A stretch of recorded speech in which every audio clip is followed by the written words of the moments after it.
we're raring to go at the moment, and probably looking at the selection, it's quite a settled side we've got. If you look across the board, it's a lot of the same starters from the start of the Six Nations. So the good thing for us is, they've come into camp over the last 4 or 5 weeks, and they've continued with, I suppose, what they showed early on in February. So we have the luxury of Claire Malloy obviously coming back at 7, which is a real benefit with her experience there.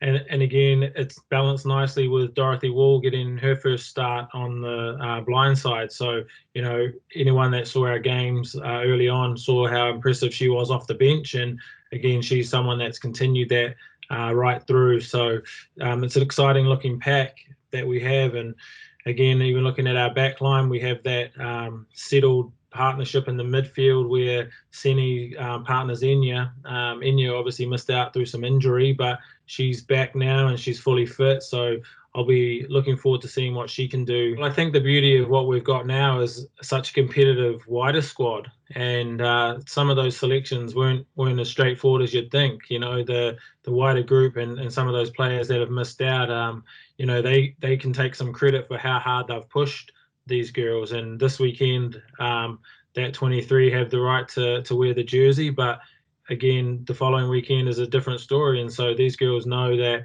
they need to perform for the jersey and the squad, but two, to make sure that they can keep their place. So I think it's credit to where the environment is and how competitive it is for places that the same girls this weekend, or most of the same girls, have got their start, but it's certainly through healthy competition that we've got in the environment at the moment. You mentioned Dorothy Wall making her first start in an Ireland jersey. There's a couple of uncapped players on the bench, an exciting looking set of replacements too. And yeah, an opportunity maybe for one or two players to make their debut this weekend. Yeah, look, we can never say never, but we'll see how the game goes. But again, the likes of Neve Jones, who before the game against France was called off, was in line to come off the bench there, and again, she's done well in training. And then Katie O'Dwyer has trained the house down over the last 6 weeks, and she rightfully earns her first spot on the bench in a match day 23. So, look, I'm really confident that if they get on and they get some game time, that they will do us proud. They've certainly shown in training they're up to this level and they've got quality in them. So it'll just be about going out there and performing. October 24th is a long way from March 8th, when this Ireland-Italy fixture should have been played and wasn't. But I'm sure it's not a million miles back to the last time you guys actually did play Italy. And it's a fair reminder that you know exactly how dangerous a side you're going to be facing this weekend.